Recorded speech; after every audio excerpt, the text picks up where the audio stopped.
March 8, 2014, Malaysia Airlines Flight 370 takes off from Kuala Lumpur heading to Beijing. 239 people on board. 38 minutes later, it vanished.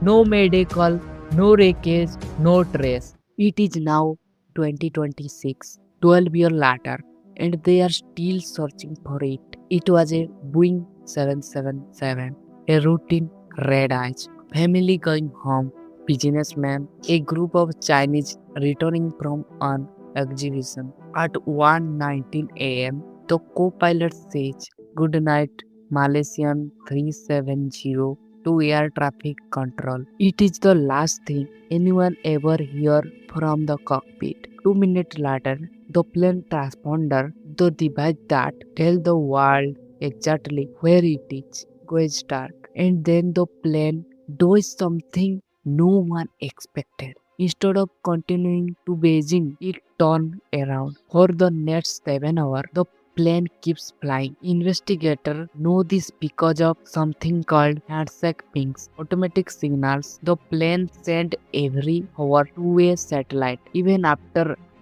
after everything else went silent. Those ping tray a curve on the map, a curve investigator calls the seventh arc. Somewhere along that arc, the plane ran out of fuels and went down.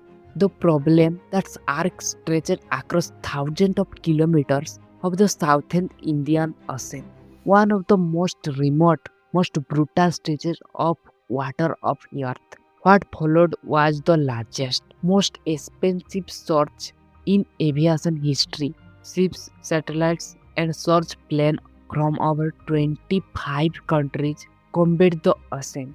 Year passes, nothing. Then in 2015, a piece of wreckage, a wing flap called a flaperon, was up on Reunion Island near Madagascar. It was confirmed this was MH370. The plane had crashed, but the flaperon could not tell them where. More debris passed up over the year in Mozambique, in Tanzania, in South Africa. Each piece confirmed the plane went down. None of them pointed to the exact spot. By 2017, the official search was called off. 239 families were told, "We are stopping. We don't know where your loved ones are." But it did not end here. In 2025, a marine robotic company called Ocean Infinity struck an unusual deal with Malaysia. No find, no fees. They did search a new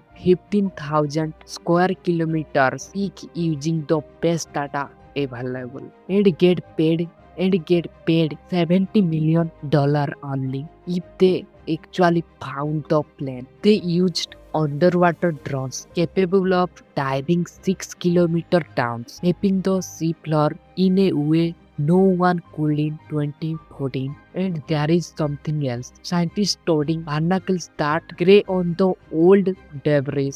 Yes, barnacles believe the cells hold a chemical record of the ocean current they drifted through. It's cold and help narrow the crash site even further. By early 2026, they did search over 7,000 square kilometers, still no wreckage. But in June 2026, Malaysia authorized the search to start again. 12 years, millions of dollars, the most advanced technology on earth, and the Indian Ocean is still keeping its secrets. The family of 239 people on the boards have a message they repeat every year. We will never give up. And honestly, neither has science. Every year, the tools get better. The data gets sharper. One barnacle sells, one sonar sweep, one lucky pass over the right square kilometer. That's all it might take. Somewhere down there, in the dark, MS370